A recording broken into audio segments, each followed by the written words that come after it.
unmute myself would help. Everybody, thank you very much for coming back again tonight to the Pigsty. Tonight we are joined by Physically Debunked.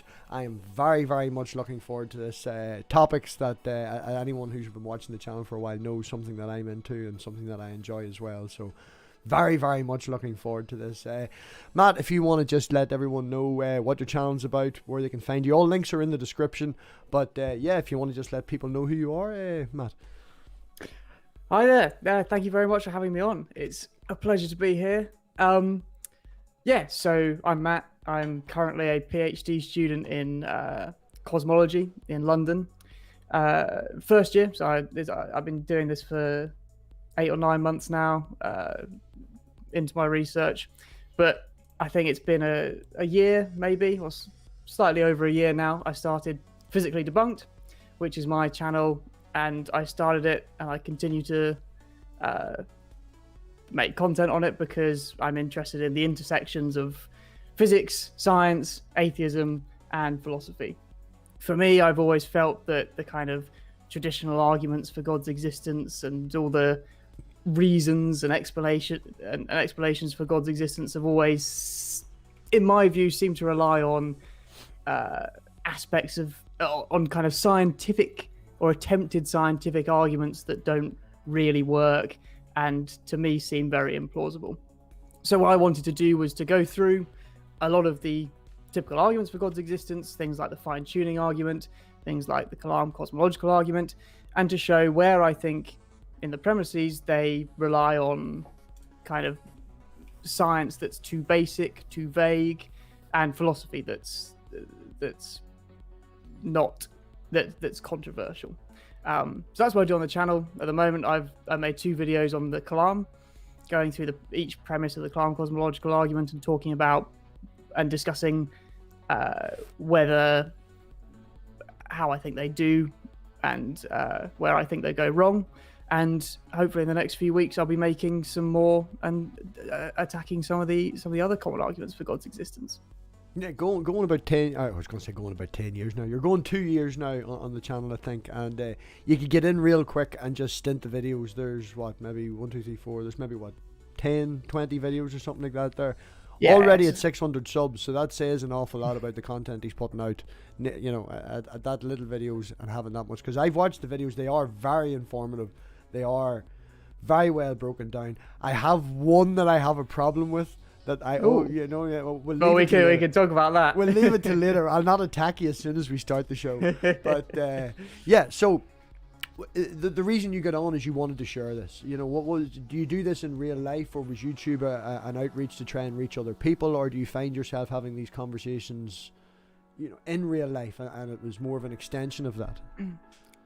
It's a good question. Actually, in real life, I never really bring this up too much. I think literally at the dinner party a couple of weeks ago, my girlfriend drunkenly told my friends about my channels, and now they found them. But for a year or so, nobody knew anything about Physically Debunked whatsoever. I don't know.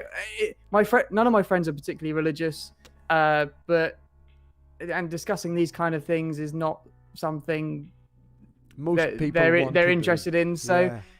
My friends in my social life are to have fun, play games, get drunk. So this kind of atheist apologetics in some way and counter apologetics isn't something that I ever discuss too much in real life. If I'm ever asked about it, I'll happily go on at length about it.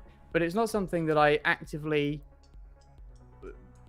try and talk to people about. Whereas on the but I've always found these questions and these topics fascinating from a personal perspective, and I read all sorts of things on these subjects all the time.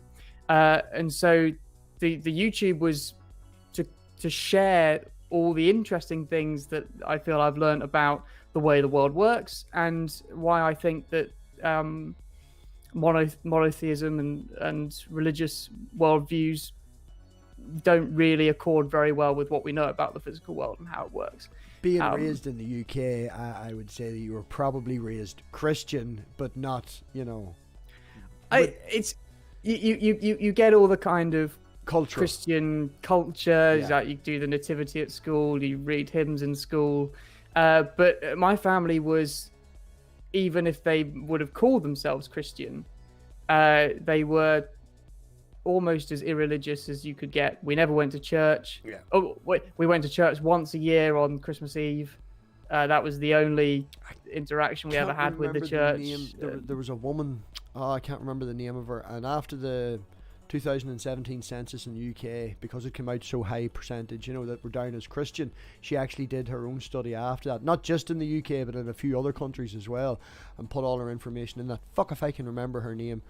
And she would directly ask people who had been on the census and admitted that they were Christian, and a lot of them, she said, were basically atheist and agnostic, just were going with the Christian term, because what was the phrase she used? Sort of like a front. It was a fake front. It was like a fitting in. It was more about fitting in than it was actually about, he's a Christian, I'm a Christian, we're all Christians, because we're all the same, but nobody actually pushes it or goes to that extra stage to get that education, and to get that wee bit more. People like yourself, something that I would have hoped to have done.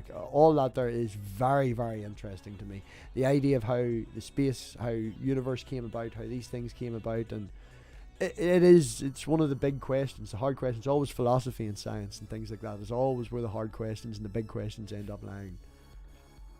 Yeah, no, so I was always interested in the way the world worked, and so I think the first kind of time I got particularly mad about it was watching kind of fairly popular videos on quantum mechanics. I think up till that point I'd always seen science as it was taught in school kind of conveyed the idea that things were basically settled, that there wasn't really any mystery anymore, and that what you learned in high school was what we knew, and this is how the world is. And as soon as that really gives such a bad impression of what science is actually like, and what we think about the universe. There's so much we don't know, and there's so many questions.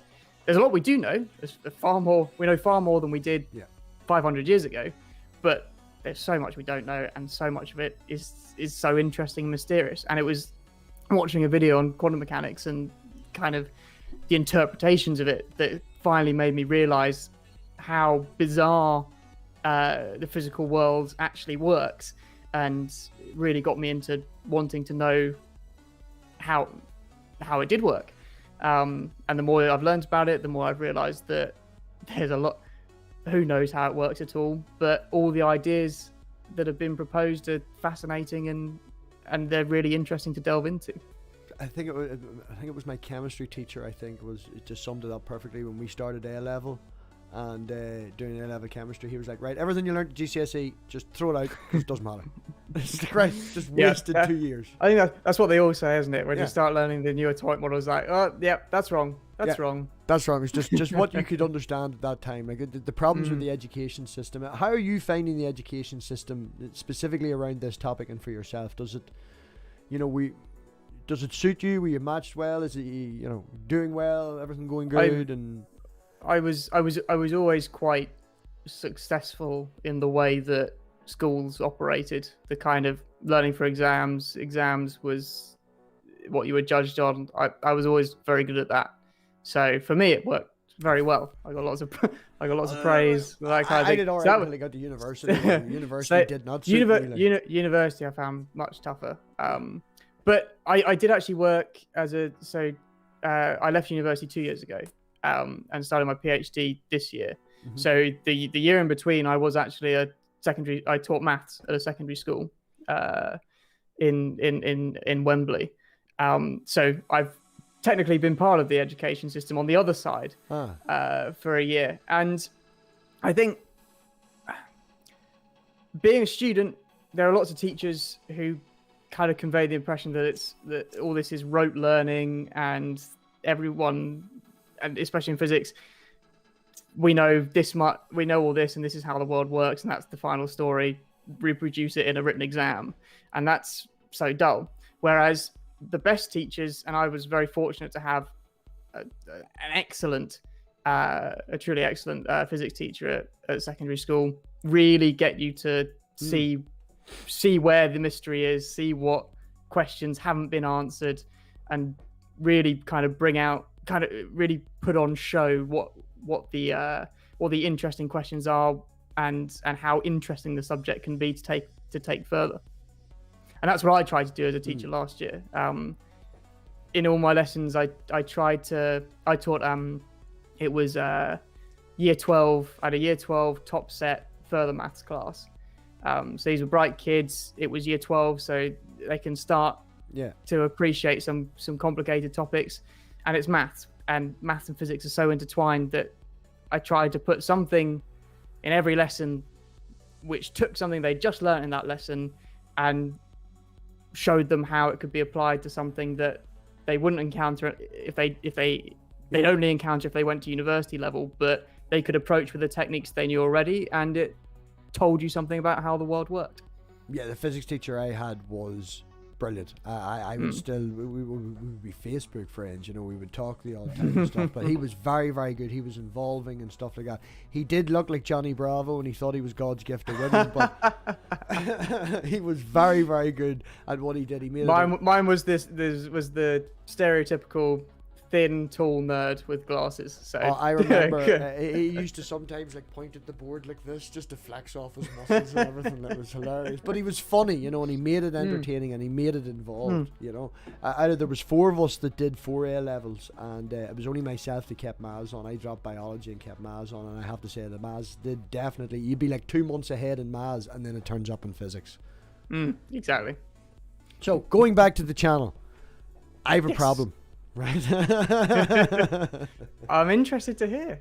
Now, whenever I was starting out the channel, the very first video that I was going to do, not that I had no idea where the channel was going to go, what I was going to do, or anything like that. And most people do edited videos, you know. So I was going down the route of edited videos. And the first thing that I was really fucking grinding my gears, so to speak, at the time was nothing. And the difference between philosophical nothing and scientific nothing. Now, I felt that your video went the whole way through and it was brilliant, but it was sort of like your summary at the end I had a wee annoyance with, because I think you did make, now it was a couple of weeks ago I did watch the video and I didn't get a chance to watch it again today to get the exact quote, but it was, I think you landed on the idea that the universe can't come from nothing, rather than making the statement that there's a difference between them, rather than making a statement that it can't come from philosophical nothing, you know, and you'd spent all this time building up the differences between them, and then you went, nope, can't come from nothing. And I was like, you just fucking proved that it can. I can't remember exactly how exactly the train of thought I had through that video, but yeah, it's this thing, the difference between philosophical, there's a real kind of something to get to grips with, is whether you've got philosophical nothing on one hand, which is just the absence of everything. Yeah. And it almost, it kind of seems like it's logically possible in that the absence of everything, there's no contradiction there because there's almost nothing to contradict. I think that goes to the point of people's lack of education, because you say nothing, you think nothing, and nothing is nothing, and it's colloquially known as absolutely nothing. But there's a question as to whether it could have ever been could it have been the case that there was nothing? There's nothing contradictory about just there being absolute nothing, but is it the case that I guess you kind of want to talk about this in terms of possible worlds. So the way people talk about counterfactuals is in terms of possible worlds, and if something could have been the case, then what that translates to is that there's a possible world in which that's true. So if you say that nothing could have existed, then in possible worlds talk, you're saying that there's a possible world in no, I stopped there because it's almost bizarre to say. There's a possible world in which there's nothing. And there's a possible world with absence of everything. And to me, that kind of rings alarm bells. That seems how if there's a possible world, then how can it be philosophical nothing? To me, philosophical nothing just seems like nothing. It doesn't seem like it could be something that could have existed in any sense. No. Or But that's the thing. You're putting the extra thought into it. You're putting the 5 minutes even that it takes to get there into it. You know, that most people just be like, oh, it's nothing. You know, and they just assume, as I say, it is nothing. But as you say, when you put the thought into it, it seems logically implausible. And it seems that you get into this kind of, if you say that nothing could have existed, I mean,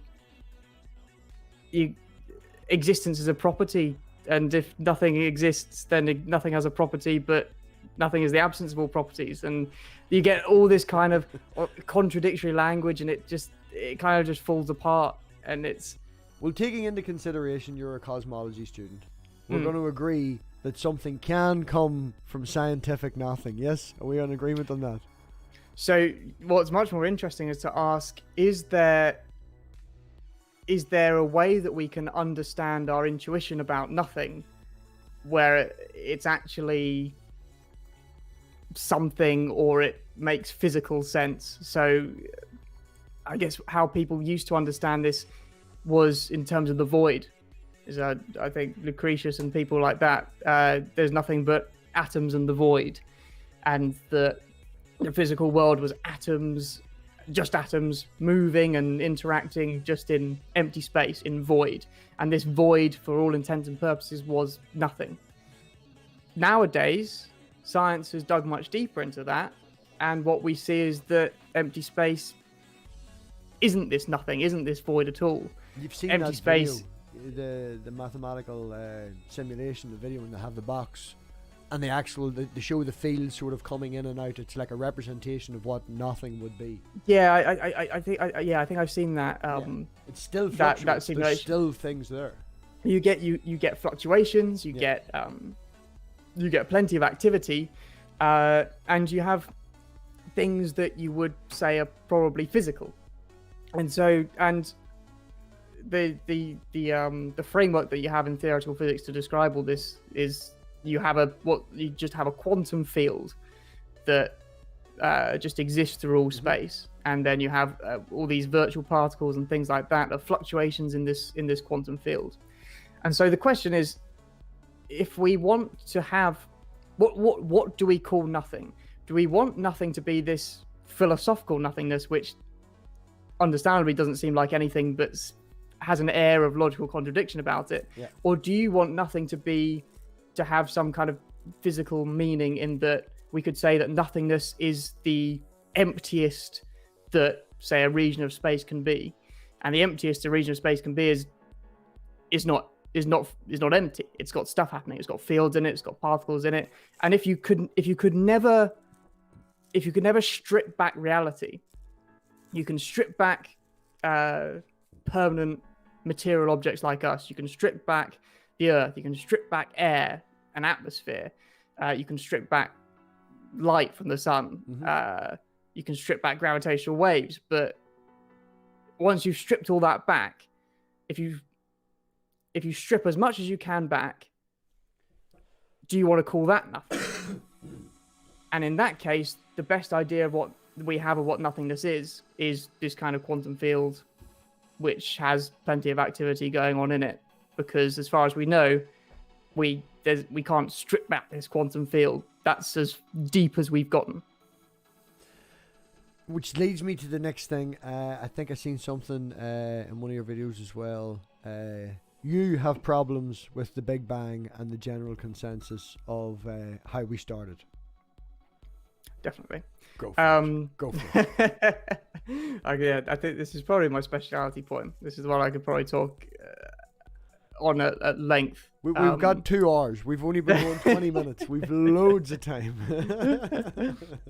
So it's the way that it's taught in popular science, and in layman's terms, the Big Bang is the beginning of the universe. And so this sets off all the theists and apologists saying, science says the universe began to exist, science says the universe has a beginning, and then they use that to get Kalam off the ground.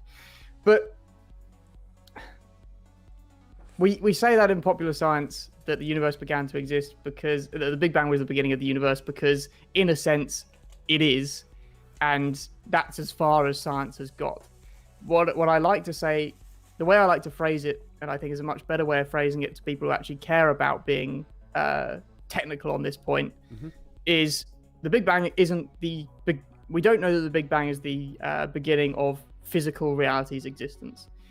What we know the Big Bang is, it's the beginning of the universe as we know it. So what you want to contrast the Big Bang theory with is the old theories of the cosmos and the universe, which said that the universe had always been around in exactly the state we find it today.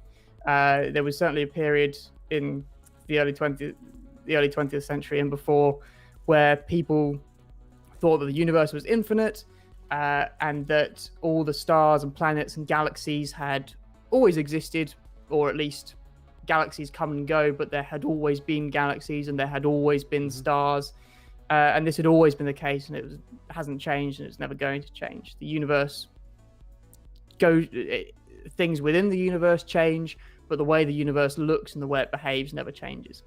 And what the Big Bang, or what the evidence suggested when we started looking at galaxies receding away from us and redshifts, and realized that everything was moving out from us, what we realized then was that actually the universe couldn't have always existed in the state we find it today, because if this had been going on, if this had always been going on, then eventually you'd reach a point where all the matter and galaxies we see around us would have originated in some central point. But that's the key point. The Big Bang theory is not saying that physical reality, we know physical reality began to exist. It's saying that the universe wasn't always like this. The universe has a history. If you rewind the clock back 14 billion years, you don't find stars or planets or galaxies. You'll find, as far as we know at the moment, some weird primordial soup of a grand unified theory and particles that we have no idea what, and all sorts of weird stuff we expect to find 14 billion years ago. The point is, things have changed. 14 billion years ago, we get to a point where everything's different, and our current theories don't tell us anything beyond. Physics breaks down, right? The physics that we know breaks down. The theories we currently use no longer give meaningful results past a certain point, and that's the full story as far as science has found so far, and what's accepted as scientific consensus. That is the full story. It says nothing about that physical reality came into existence 14 billion years ago. All it says is that we have a story where we begin 14 billion years ago, and we can generate the universe we see around us today to a good approximation. I like Sean Carroll's approach to it, where the whole idea of, as you say, the way it's been described is wrong. Taking into it the better description is more of the start of entropy and the breakdown, and that's how we look at time. Time is more of a breakdown of entropy, you know, and that's the way that's the beginning. It's the beginning of entropy, not the beginning of the universe, but it's the beginning of that sort of thing. And the universe that I think almost better. So entropy is a big problem, because it only decreases as you go. Oh no, you have to time. assume that it's perfect at the start. You know? And the only explanation we currently have for this is, well, we started at a very low entropy and we've just increased since then. And it is a big problem, but it's one that. Well, the CBR I think is what he's using to show uniformity at the start. You know, it's gonna depend massively on physics beyond what we currently know, and what the nature of reality is really close to the Big Bang. But the right way to think about this is to try and think why we see entropy always decreasing and why we have this special initial state. And there's I think. Dave's asking a question here in the side chat. What is the entropy of a singularity in a black hole? That's the whole point. If we didn't have black holes, then the entropy, it's the black holes that keeps our entropy going in the right direction overall. But yeah, black holes are massively very high entropy states. Very high. If it wasn't for them, then the overall, because it's basically, as you say, you know, For everything else, it's going down, but for them, if it wasn't for the black holes, we would be going in the wrong direction. They are keeping us going overall as an average for the universe, going in the right direction. Is it in the case? So some theists misunderstand the second law of thermodynamics, and the entropy must always increase, and they leave out the crucial bit, which is that entropy must always increase in an isolated system. Yeah. And they say, complex life like us could never have evolved. The second law of thermodynamics forbids it because we're nice low entropy things. How could we have possibly formed from higher entropy things? And the thing that they leave out is that we've got a massive entropy sink, which is the sun. And the sun generates colossal amounts of entropy compared to our localized order. Point for me, like when they misuse it, I have to scream. I mean, that's definitely one of the things that made me think some of these people just do not understand science whatsoever. Plenty of them do, to be fair, but certainly quite a few don't. And so we exist because the Earth is not an isolated system. We're not isolated systems. We've got this sun giving us lots of energy, producing entropy in a way so we don't have to. There are some interesting theories I read a bit ago, which seem to suggest that the existence of complex life was actually really entropically favorable. We, as living organisms, even though we're very low entropy, if you just consider ourselves, the heat that we produce and the activities we do, increase entropy. Efficient way of decreasing. Exactly, it increases entropy far more than if you didn't have complex life. So that's a really interesting point, and I don't know to what extent that's been explored further. But that was something that was interesting in this arena. Going from the idea of the black holes into something else I wanted to talk to you about. One of your videos was we'll use it. You'll see where I'm going. Hawking radiation. The idea of Hawking radiation and particles popping in and out of existence. Virtual particles popping in and out of existence. And does it exist? Is it out there? It's sort of an idea of, I would say, like a proof that in nothing things can appear, provided that they appear and disappear under a certain amount of time. The laws of physics all state it's grand. One gets stolen into the black hole, the other one steals a bit of mass from the black hole, fucks off, we've got Hawking radiation. Right? But virtual particles, as you have stated, I think it was in one of your videos, are literally just a mathematical thing. Same as the singularity. The actual Big Bang singularity isn't a physical thing. It's more of a mathematical en route, so to speak. I think I went in a slightly different direction. I think to that. So virtual particles, in the way we picture them, are just mathematical conveniences. This kind of picture of as you say, Hawking radiation, two particles appear close to the horizon, one goes in, one comes out. It's real simple to see in your head. That's a very simple way of seeing what's going on.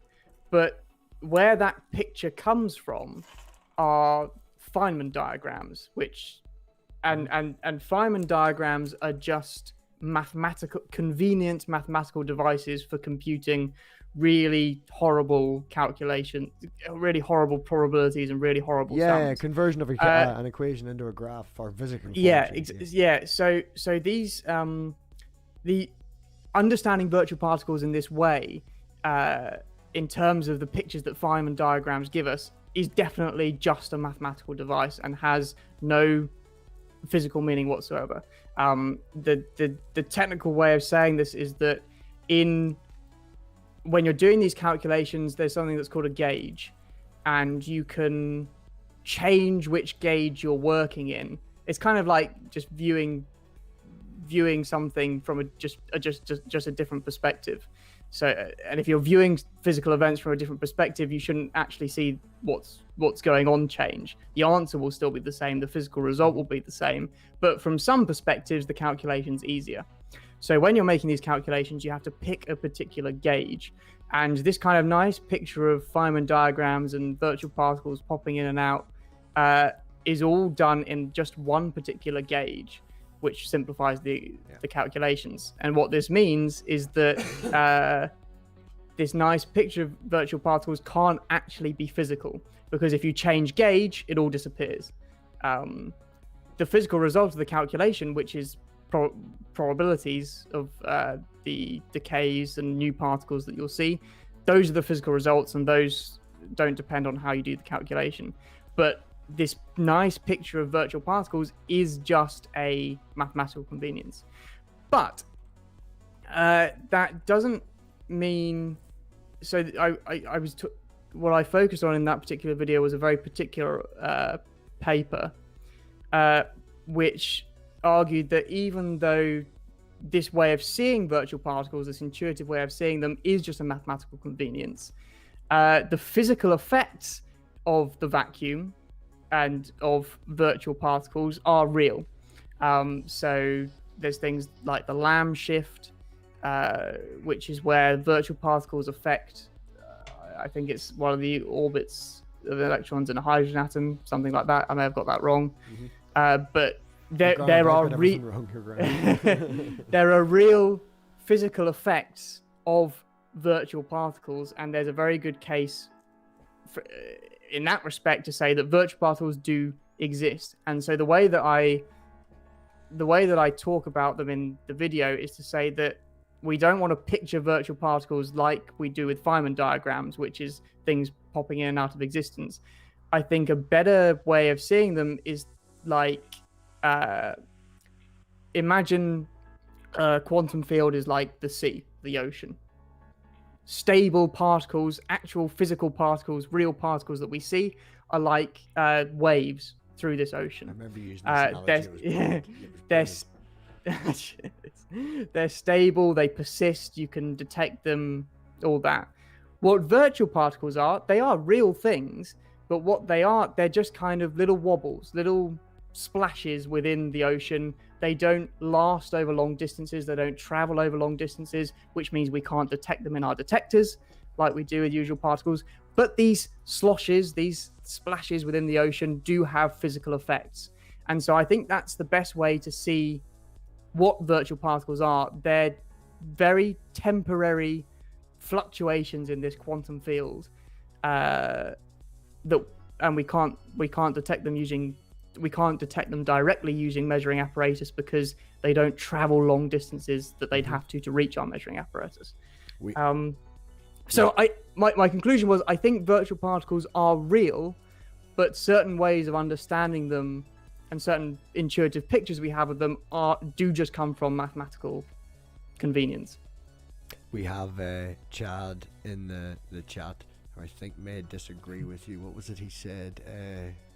I'm telling him if he wants to, he can come into the after party. But I would argue virtual particles have been observed. See CERN. Sufficiently interfered. You can see the effects of virtual particles, but you only see the effects by measuring real particles. So it's as far as I'm aware, it's in principle impossible to actually detect a virtual particle. There's no way of directly seeing them, although it is controversial whether you can directly see any particle anyway. But that's a whole other issue. But at least there is a distinction between real particles and virtual particles. You can see the effects of virtual particles, but only by measuring how real particles that you can detect. You don't see the wind, behave. You see the trees move. Yeah, it's that kind of thing. Yeah. You know the wind's there because the trees are moving. Yeah. I think that's what Chad's trying to say. Yeah, I think that's good. So yeah, I fully agree that I think there's good physical evidence to suggest that virtual particles are real, and that they exist. What I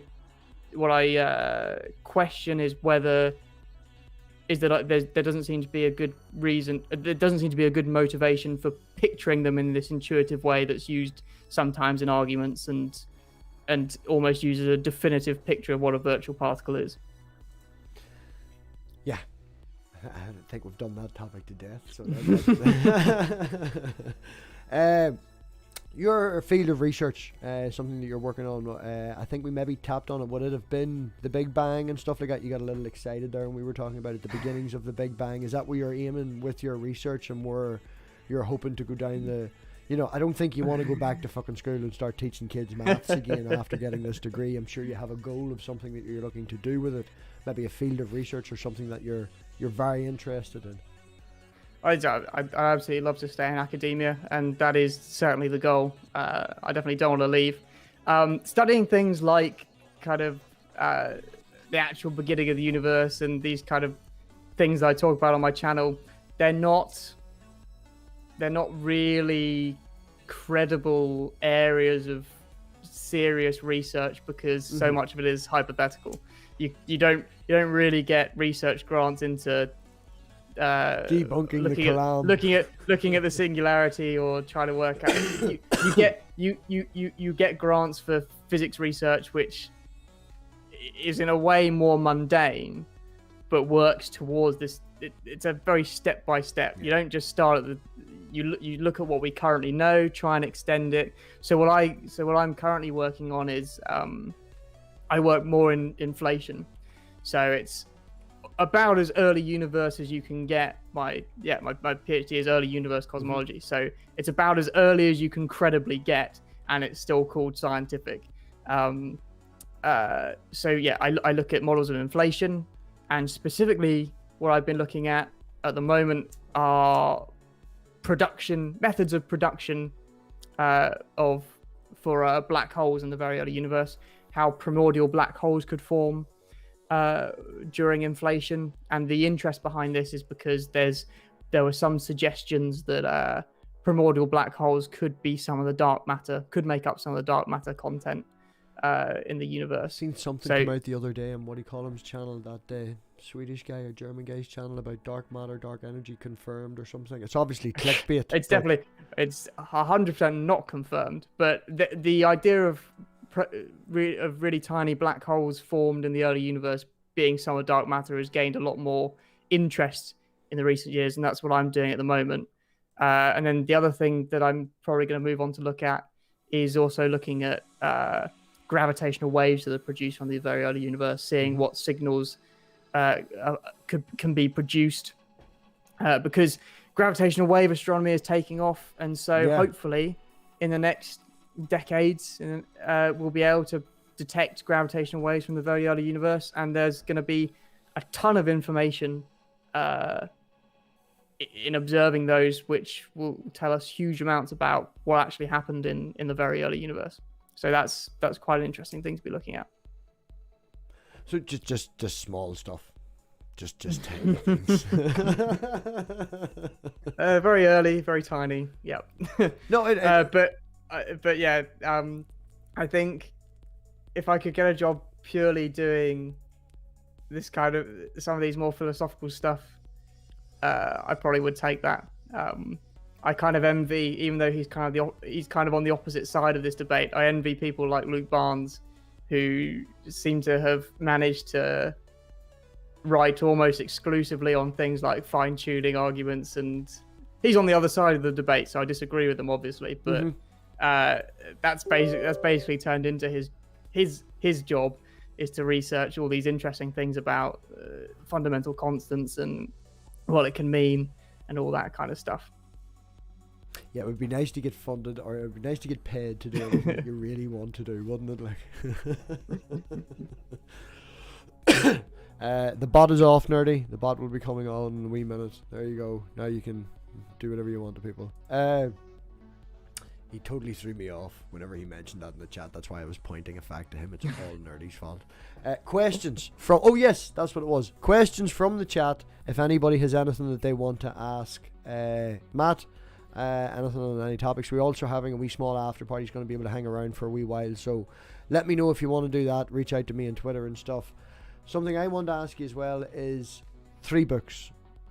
Could you recommend 3 books to the people in the audience and things like this? Either, well, you know, we were aiming for atheism, philosophy, and cosmology. We'll forget about the atheism because everybody in the audience fucking already knows all about that. So we'll go with philosophy and cosmology. Is there any books that you could recommend that possibly a layman, you know, somebody who has an interest in the field, something that could get them a wee bit more, something that would bring their education up a wee bit more? I picked a selection behind me, but I think I'm pretty sure that my answer to this would change possibly every week. But I'd get you back on next week. We'll ask you. I'd have two different ones. There is certainly one which I think has most informed my thinking, most informed the way my worldview the most, and it is here. It's Max Tegmark, Our Mathematical Universe. Sorry, getting very excited because people would say, they ask who's your favorite, sort of math or physics sort of guy. People say Neil deGrasse Tyson and your boy Cox and stuff like that. And Max Tegmark is absolutely fantastic. He is droll as fuck and he's very bland. He's like a walking piece of math. I think there's a shot of him at the top of a lighthouse, and he just wipes the window and writes 6 equations on it and goes. That's what he is on his worldview. He is literally a walking piece of math on his worldview. Yeah. So you've got him down to a T there. His book is, it definitely is for laymen. You definitely can just go out and buy it, even if you don't have much experience in physics. It is on the edge of being sometimes too technical. There are some quite sophisticated ideas he does tackle, but it is all, the aim is that this is a popular science book. You could just go and buy this and read this now. It's affected my thinking the most. He draws together all these various ideas that are floating around in cosmology and philosophy of physics, and the effectiveness of maths in the natural sciences, and he combined it all into what I thought at the time to be a really compelling picture of what reality could be. And it sticks with me. It's stuck with me now for at least a decade. And even if I'm tentative to ever say that I totally agree with his position, when I think about issues and when I think about worldviews, in my head I'm nearly always comparing them to Tegmark's worldview as a kind of benchmark. I find his worldview quite compelling, almost quite secure. There's a lot about it that makes sense to me, and yeah, I think it's an excellent book. He's a great character. He's a great guy, and it's a fascinating idea, fascinating book. So that one would always be one I'd recommend. I don't think that's ever changed. Two more. Give me one more then. Go on. Give us one more. Leaning on the philosophy. Give us one from the philosophy. It's slightly different even from philosophy, but I guess it probably would be classed as it probably would be in a philosophy section. It's a completely different tone, but it's also had a profound impact on the way I think, is Douglas Hofstadter. I Am a Strange Loop. It's all about consciousness, but Hofstadter approaches it in a very unique way, and his big idea in a way is trying to explain consciousness in terms of it being a self-referential loop, in the same way that Gödel's incompleteness theorem in maths is based on mathematics' ability to self-reference itself, and it's a fascinating idea, and really got me thinking about consciousness. As a physicist, it's not something I dealt with a lot. It's not something I read a huge amount about, but I Am a Strange Loop, Douglas Hofstadter, had a profound impact on how I now view consciousness, and yeah, it's something a little bit different from physics, but still has that maths, because there's quite a lot of talk about Gödel's incompleteness in there. So it's a really nice book. Question from Fabio, or as we like to call him here, that Italian. A, B, or moving spotlight theory of time? B, 100%. I think, given our understanding of general relativity and even special relativity, in general relativity, the A theory is inconsistent. You can construct universes in which it isn't even possible to define a present, even if you wanted to. And to me, if if general relativity is our best theory of what time is, then we should probably take it seriously. And it's a B theory all the way. It can't even accommodate the A theory in some cases. Adamant about this. Adamant. Yeah, it's 100%. There's a huge. It's something that I've read a lot about recently. Is it's philosophy of time, but it's much more coming from the physics side. It's better to call it philosophy of physics. Taking a real philosophical look at how special and general relativity work, how space and time work in them, and I think space and time are doomed to fall away eventually. I think that time as we perceive it and time as we understand it in general relativity is going to be the result. It's going to emerge from some more fundamental theory where time is not something that's fundamental and space isn't something that's fundamental. That's the kind of this is a picture very different from kind of string theory, where they to my knowledge they still have space time as a fundamental component. This picture comes from approaches like Carlo Rovelli and his approach to quantum loop gravity, and also Lee Smolin and his approach to kind of causal set theories. I think a lot of there's certainly some physicists now who really think that space and time are going to emerge from something more fundamental, and I think there are good arguments in favor of that. But for time as described in general relativity, B theory. There you go. Something just as you mentioned about the taking and the removal and the splitting of space and time. I'm only about 15 pages and I haven't even finished the prologue. But Relativity Without Space Time by Joseph K. Croscove. Have you ever read that? No, I haven't. But the title sounds like I think I can tell from the title where that's going. The book I'm actually leaning on here is all about that kind of thing. Physical Relativity. It's written by Harvey Brown, who's a philosopher of physics, philosophy of relativity at Oxford. And I had the pleasure of he took lectures on in intermediate philosophy of physics, so that was great. So I did actually get to meet him. He's a fascinating guy, really interesting, and this book is very, very technical, but absolutely fascinating. And there's a big debate in I think it's probably one of the main controversies of one of the main philosophical problems in philosophy of relativity at the moment is what is the ontological status of space-time? Is space-time, or even what's the explanatory? Does space-time explain anything? Is it the shape of space-time that determines how physical bodies move, or is it that physical bodies exist and they have relationships with respect to each other, and they change in their relationships with respect to each other, and what we do is we look at their behavior and we found this mathematical structure which we call space-time, which describes them. And so Brown is very much in this camp, which sounds like the book you mentioned, Relativity Without Space-Time. Brown's very much in that camp, that space-time isn't something that's doing the explaining. It's not something that's physically real in relativity.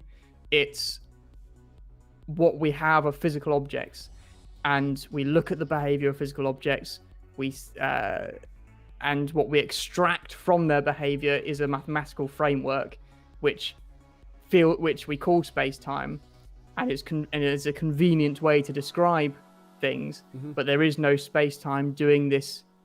The nice way of putting it is that particles don't have space-time feelers. They don't have antennae that can feel out the shape of space. There's no interaction between geometrical space-time and particles. They don't know what space-time they're immersed in. but space-time is still good to think about when working in general relativity, because it makes computations it's the easy, framework and it makes that we use to describe what is happening. It may not be the actual thing, but it's what we, you know, like cavemen. We just we're fucking cavemen, you know. We don't know. Exactly. So I'm inclined to follow Brown and this other guy you mentioned. I should look that up because I'd like to read more about it. But I'm inclined to go along with. I think that there are very good arguments proposed that suggest that space-time is just this mathematical construction and isn't something that's physically real, which is also why leads on to my belief that I mentioned earlier, that I think space and time are at some point doomed to dissolve and fade away into something like quanta of space or quanta of time, like in in covariant loop quantum gravity. Well, that's yeah, I think that's a nice good point to end it. That I had a lot of fun. Basically, thank you, audience, coming. Wouldn't have cared if you did. Sorry, this is just, I was looking forward to this. It's been a lot of fun. Love you, audience, really do. Love you all. Yeah, we're going to come back in about maybe 5-10 minutes. You know, pee break, fill your drink and stuff like that. There, audience, we'll be back. Oh, Matt, if you can let everyone know all your stuff there again, and I'll do the scheduling for the after party. You've got a Twitter, you've got the channel. Let everybody know. You've got it named, yeah. Yep. So the channel is Physically Debunked. The Twitter, I am Physically Debunked on there as well, but my tag is Plato's Realm, which is something that exists from an earlier time. And if people are also interested in, especially in the physics side, I have a separate channel now, which is growing, which is nice, and where I just talk about philosophy of physics. So I've always been interested in both. The atheism has always been something I've been interested in talking about, but now I've also got a place where I just talk about philosophy of physics and just physics. So if you're interested in that, that is called Shots in the Quark. Should have told me about that beforehand, and I'll put it in the description. So most people only have to plug one channel. I'm being greedy. I don't like plugging two. Man, plug all your links. Plug all your links. This is, at the end of the day, this is what the channel's about. Is about bringing people in with thoughts and minds and different points of view and growing each other. We all help each other out. We're all a community here. If you've got 14 channels, like, you know, go for it. I've got MathPig 1 to 10, and then someone in the audience owns MathPig 11. Branding, man, brand like fuck. But yeah, that's all my stuff. Shots in the Quark, Physically Debunked. That's where I'm at. Perfect. Thank you very much for having me on. It's been great, and hopefully see some of you at the after party. Scheduling's done. Yes, I had a lot of fun. A lot of fun, man. And yeah, the after party, Dave's got, I'm sure, a few questions. Chad, tweet at me, man, and we'll get you a link, and I'll send Fabio a link as well. And yeah, I've got someone else just tweeting at me, so we've definitely got an after party. We'll be back in 5-10 minutes, or the link's out there. See you all soon. Everybody, thank you very much for coming back again. And yeah, don't forget, people, think for yourselves.